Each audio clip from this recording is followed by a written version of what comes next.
this is a juicy topic. We're going to chat with three incredibly suitable, let's call it suitable people who are in this space, who happen to be women. And we're going to talk about whether this is a trend or it's here to stay, if it's a popular thing, flavor of the month, or something more. So yeah, I'd love to welcome on stage. In fact, we have Chandrika, we have Madhura, and we have Anu. So very warm welcome to you, ladies. I'm super excited to have this discussion with the three of you. Thank you, Sonal. Great to be here. Wonderful, fantastic. So we're going to get to know you a little bit, as well as your views on the gig economy as we get going. Let's start with Chandrika, because I love the fact that you're here today. Because when we think of gig economy, we think there's a whole world out there, but it's a little overwhelming. You don't quite know where to start. Having been someone who's been through consulting, and you've seen your share of consulting, public, private sector, and then you did a little stint of your own consulting, a firm, and then you started your own firm back 6 years ago. That's right. I'm really curious with your rich background, because flexing it is not like it's here today, gone tomorrow. You've got 2,000 clients around the world, like Bill and Melinda Gates, PwC, Genpact. Right. This is serious business.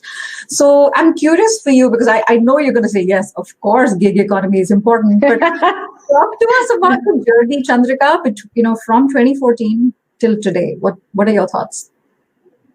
Thanks a lot, Sonal. So yes, it's been a very personal journey, also a labor of love. I have to say, we were working in the gig economy before it was even a term, before a lot of people were even talking about it. And I think, I know one of the questions was, is this trend sustainable? And this trend is here to stay. If you look around the world, you see the data that shows in developed markets, between 20 to 35% of workforces are already engaged in independent work of some kind. And the trend is catching on in India and Asia as well. You look at global platforms like Upwork, 40% of the talent comes from India. And I think the drivers that have underlying this trend are actually quite secular in nature. And they are driven by professionals wanting more flexibility, more autonomy. We've seen millennials who are very, very keen to do great work, do impactful work, and are going more and more towards shorter and shorter gigs to achieve that. On the other hand, we are seeing companies that have realized that if the best talent is opting for more flexible career paths, they need to offer that as well. And so, something that was more the mainstay of startups and SMEs that primarily relied on gig workers, we're now seeing in the last several years that large companies have really taken to, gig talent in a big way and are using them for actually pretty important and pretty strategic work. So when we talk to our freelancers, we're very happy to find that over 90% of them think they're doing very strategic and important work for their clients. And that's another trend that we've seen over the last several years, that, the gig economy has become much more mainstream. So I would say a few years ago, when we thought of freelancing, one would, think tech, creative. And of course, when Uber and Lyft and TaskRabbit entered, a lot more of the, deliveries and cab hailing. But I think one of the big shifts we've seen is that freelancing is now permeated even more mainstream business functions like marketing, like HR, like strategy. And that, again, I think has, given a lot more comfort to organizations to realize that they can use this talent that's available in a very agile manner, access the skills that they need, quite efficiently, and use them for important strategic work. And I think the last thing I'd like to highlight is that, technology has played a big role. Because collaboration technology, things like Slack, things like Zoom, that just make it so easy for people around the world to interact with each other, has been a big, player in this. And also, I think platforms that have come up to cater to this have also been an important contributor, because earlier the gig economy, relied on referral. Everyone was, I needed a consultant, so let me ask my friends, let me ask colleagues at work, and that, worked, but it wasn't efficient and it wasn't scalable. So around the world now, we've seen platforms, Flexing It in India, we've seen other platforms come up in other parts of the world that really enable demand and supply to connect quite seamlessly. And I think that has also helped build comfort and trust on all sides of the ecosystem.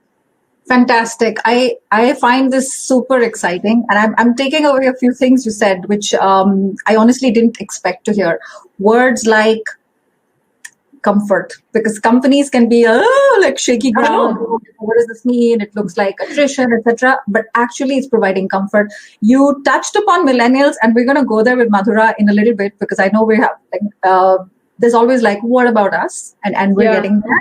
And I love the fact that you said strategic work, right? And when I see your website, these are vetted professionals, handpicked with using tools like AI, which is amazing, right? So and I love the fact that it's going up the value chain. It's strategic work. It's not a KPO. Nothing wrong with a KPO, but at the end of the day, it's limited, right? And how much can you do?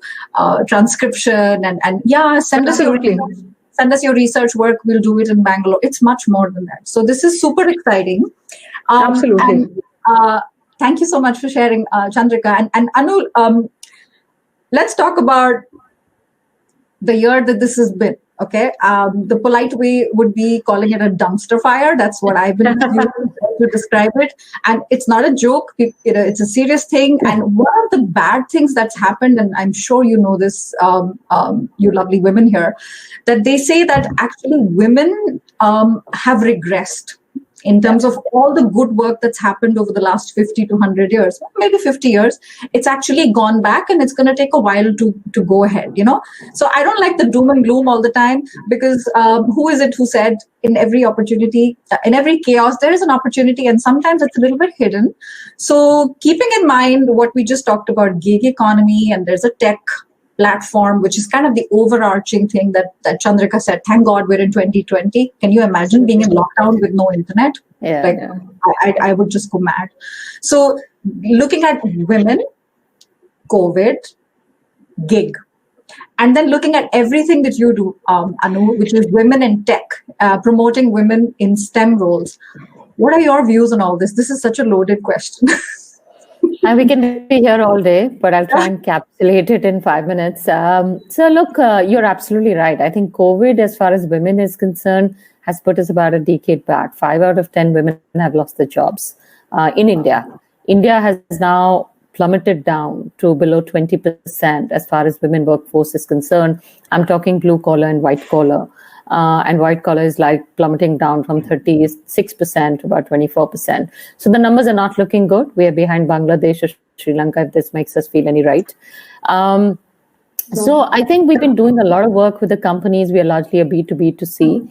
And I think when I look at companies, I look at women or even men.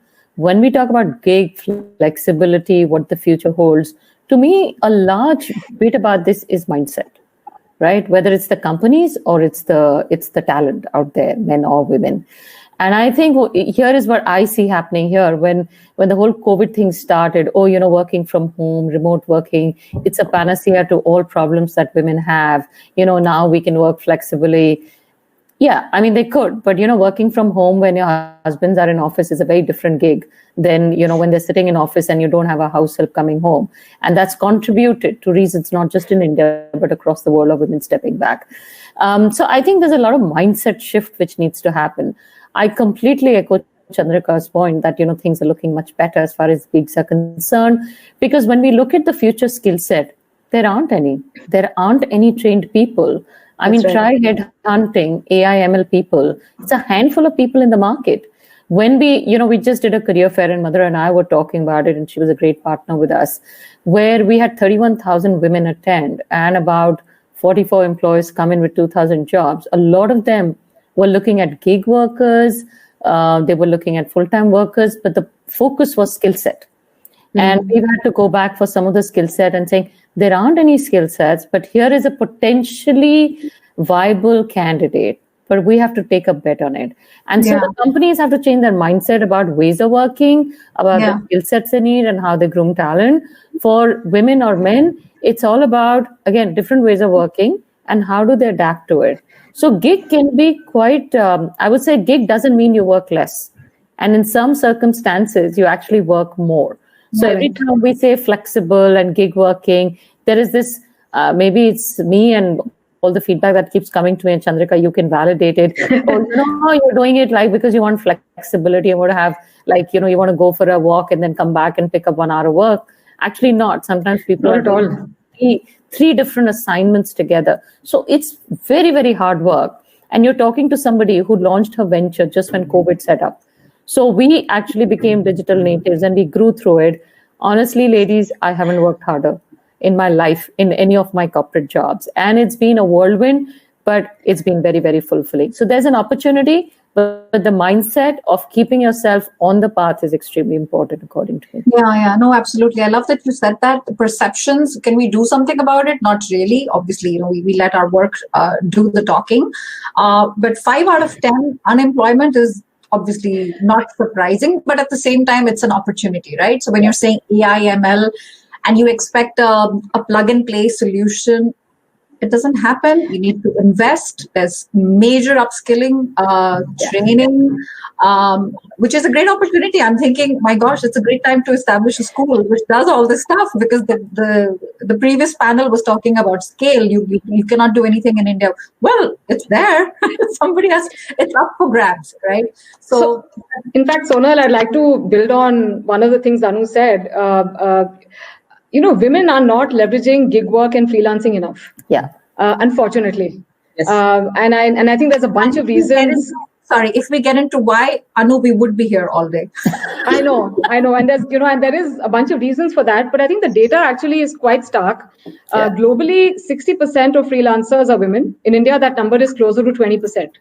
And that's, again, quite similar to what we see on our platform, where 15 to 20% of active freelancers only are women. When they do freelance, we find that they end up doing remote work, they end up doing part-time work, so they're able to manage flexibility and doing good projects, but just not enough of them are getting out there and starting to look for freelance opportunities. The other thing that actually, it pains me personally a lot is that we sell ourselves short all the time.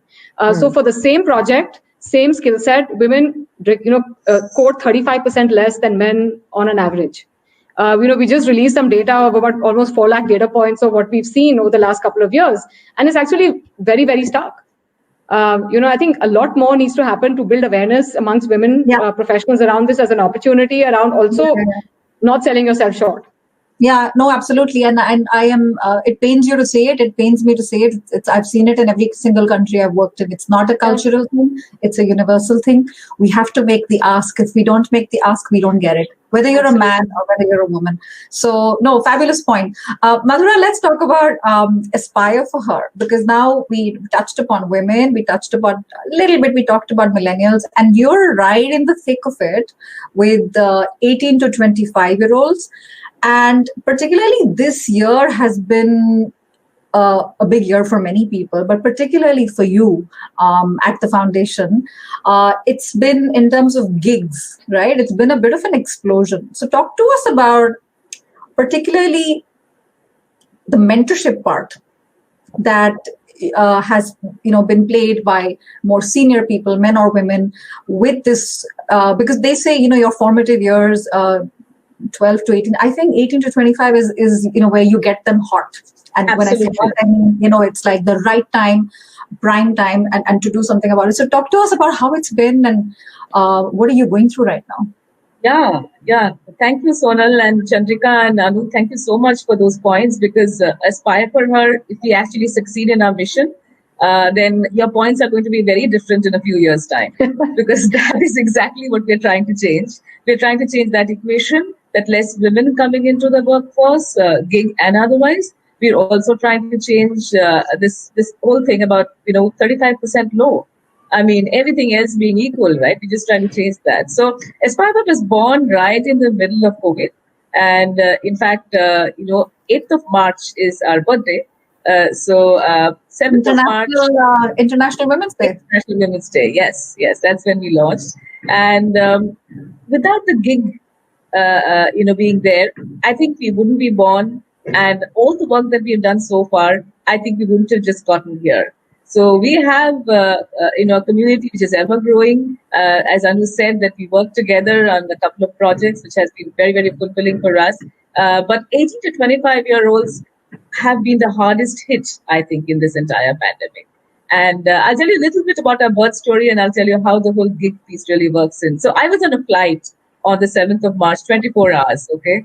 And I was trying to launch on the 8th, and literally, there were actually people who were all gigging, who were working across the world, trying to ensure that we actually launch on the right day at the right time. So there were literally people working from, Berkeley, where my creative strategist was based, to Begusarai, where, somebody was actually trying to just get the website up and running. So that's literally how it was. People were working throughout the clock, and I was on the flight, so I was using the Wi-Fi of the flight to actually get it all going and to ensure that it all gets approved and gets launched in time. Today also, the person who actually focuses on our strategy is a gig worker. She works Tuesdays and Thursdays with us, and she does a lot of other exciting stuff the other days of the week. My chief operating officer is actually CEO of a large firm. The person who handles my social media, everybody's a student. Mostly all the people who work for me are students otherwise.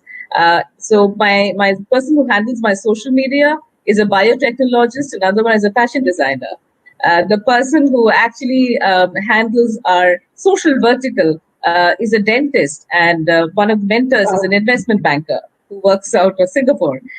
So, we have all of these very interesting people who come together with their skills, and they're all gigging away. And that's how Aspire was born. And that's how actually we've come this far in the last 8 months. So, a fascinating journey. We talk about the importance of careers for women. And we'd like to catch them when they're 18 to 25, because that's when they're intellectually most responsive. And they're also a little confused about what they want to do in life.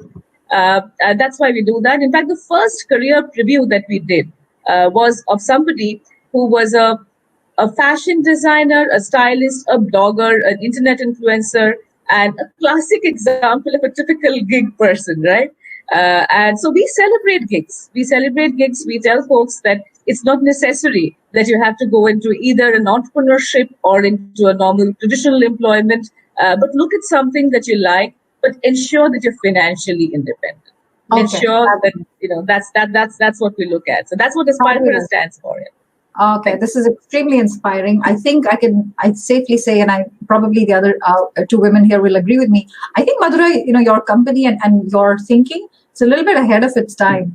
And I haven't seen a lot of this in other companies around the world. So you're just like, your best is yet to come, right? You're just getting started. So 8 months old, it's like a baby who's learning how to crawl, but you're doing such great work. So fabulous. Great. So we're going to get into, because I'm looking at the time and I don't want to be. Yeah. So Chandrika, I know this is a no-brainer question. Should companies hire? Obviously, they should hire good workers, but I'm going to try and see, is there any reason, I'm going to ask you to shoot yourself in the foot. Any objections or any reasons you think that this company is not ready for gig work? There are. I mean, I think there are several companies still who are not yet at that stage where, they'll be welcoming of gig work. And I think part of our role now is also to guide and work with our clients to help them get ready. Because it's one thing to get 1 or 2 consultants or freelancers on projects, that's easy.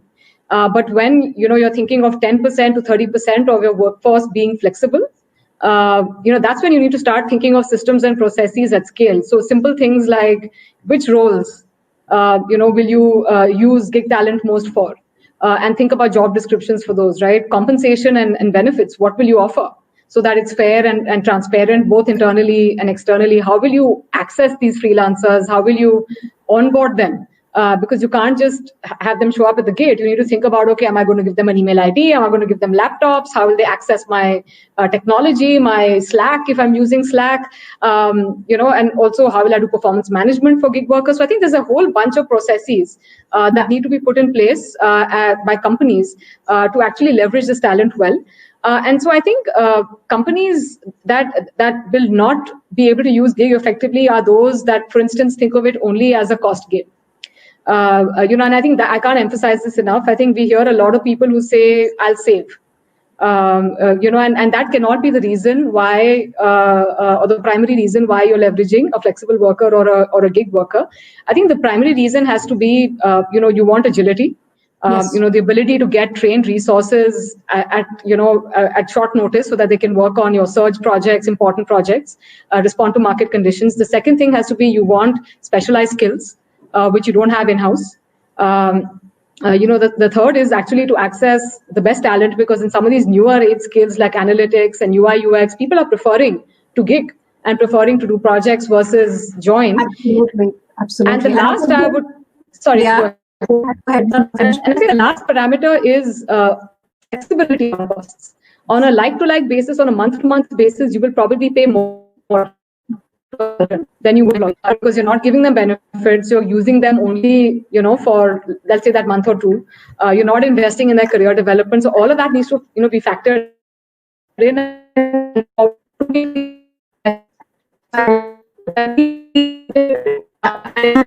Talent, we need to give 20%. So you get with the assumption that I'm going to save costs. And that's the reason. Yeah. Don't lead with that. Absolutely. I love that was your fourth point, and I love that it was your first point. Don't lead with it, because the thing that you lead with it ends up defining you in some way or the other. Completely. And I can think of a fifth reason, because when I was on the employer side, when we had a search, let's say an open position, like you said, it's difficult to find, it's very specialized. What if it's a confidential search? What if there's an issue today? You can't tell this person, you're going to have to do something because the performance is not up to the mark and it's very confidential. Yeah. These guys, their whole reputation is on the line. Why will they screw up?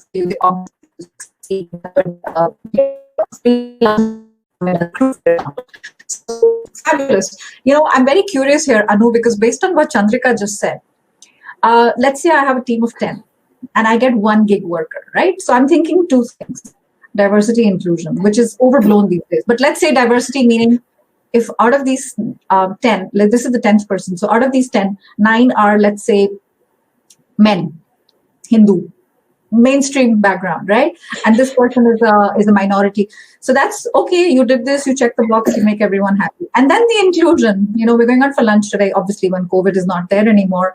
There's a team outing. Do they feel included, etc.? So when you think of all of this and everything that you're doing, particularly when it comes to women, because at the end of the day, we don't have enough women in anything, not even forget technology, but in anything. What are your views on all of this? You're talking to a brown woman from investment banking who was in London.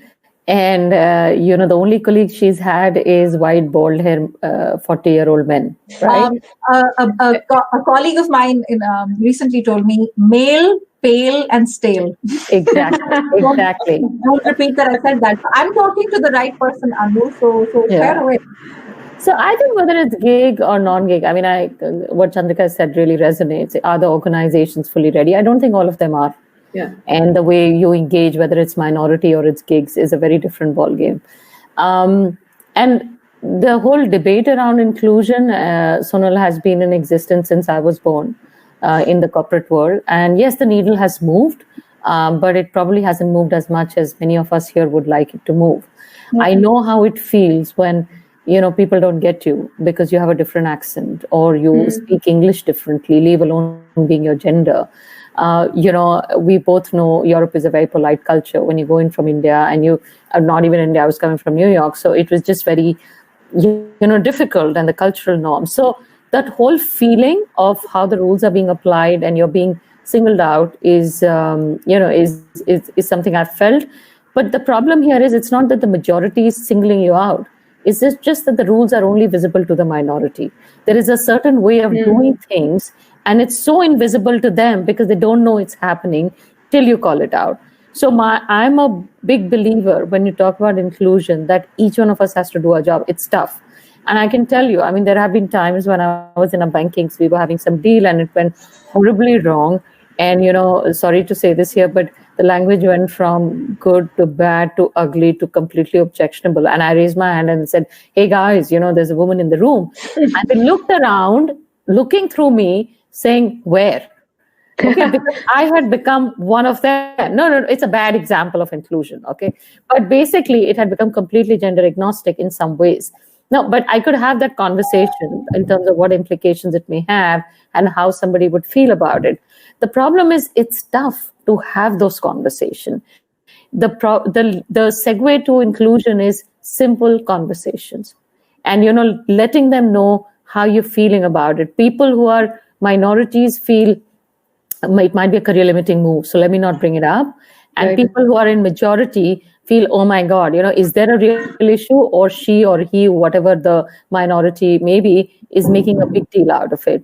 So Yeah. I speak from the heart as far as inclusion is concerned, but I also believe that I was a beneficiary of being included amongst white English men when Yeah. I called it out. So they do take notice. It's not everybody's wicked to get you, in a spot, but it's just simple conversations which require a little bit of courage and conviction.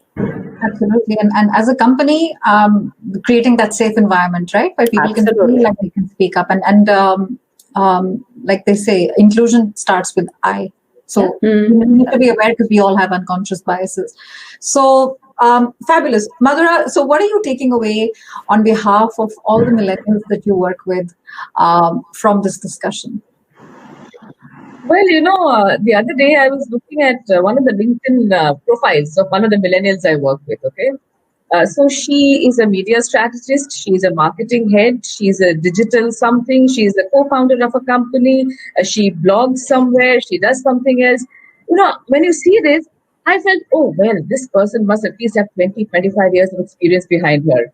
So I actually look at her profile. She's 21 years old. Okay. So, and that's what I think the millennials really like. And that's what they like. And Chandrika, this should be music to your ears, because I think the generation that is coming up now is very, very interested in that flexibility, is very interested in having their hand in multiple things, and they really excel at multiple things as well. So I think that's what I'm taking away, that there are a lot of opportunities where their unique interests and their unique, the way they are, they'll actually fit in beautifully with the flexing it sort of a thing. So more power to you, and more power to Anu, who's actually bringing so many wonderful tech jobs to them. So that's what I'm taking away, really. Yeah. No, that's great. When I'm listening to you, what I'm hearing is it's not only okay to be multi-passionate, it's actually encouraged now, little by little, even if your parents are like, no, this is not a straight jacket approach, and this is so disappointing, and you should have been doing this by now. Which is why we need more people like you, Madhura, doing the great work that you do. So we have a little over a minute to go, but I'd like you to think about, because we've talked about a lot of stuff. Like we've covered, Neha, Sangeeta, if you're watching, we've covered a lot of stuff in 30 minutes. So hopefully this was useful for the listeners, for the viewers, as much as it has been. It has definitely been for me. It's a very rich discussion. But if we go around this room, let's call it a room, and ask each of us, what are we taking away in one word? And no cheating, like one word means one word. So who wants to go first? I can go first because there's something in my head. We're very excited about launching our first research report today. And that's actually one word, women at work. Okay, Women at work. Okay, I will allow women at work. And, yeah. So we did a lot of interesting stuff around the impact of women at work, and we're going to make it an annual affair. So and we hope that all of you will take time to read it. The first rushes are just coming out, so I'll just leave with that. Okay, thank you for hashtag women at work. How about you, Anu? So I'm going to dedicate it to the three of you, and I'm going to cheat with three words, which is inclusion, impact, and innovation, because three of you kind of are testimony. Yeah. Fabulous. We're like 5 seconds over. Chandrika, go quickly. My word would be skills. Focus skills, not roles. Skills. Yeah, my word is future. We're done. We're on zero. So, wow. My word is future. Actually, my word is not even future. The thing is, it's already here. So the future is already now. Right. So fabulous. This has been a lot of fun. Akanksha, we're ready for you, and hope this was enjoyable and hopefully inspiring. Voila, it was actually a powerful session, I must say. I think looking at all these wonderful women on screen virtually, it's a tremendous experience for each one of us. And Sonal, thank you for driving it so beautifully. And each one of you, it was definitely a great session. Thank you so much for being with us and taking our time. And I hope you have a good evening and you can enjoy the plenary sessions, which are at Screen 1. I think you must watch those out as well. Perfect. Thank you for having me. Thank you. Thanks, Sonal. Bye.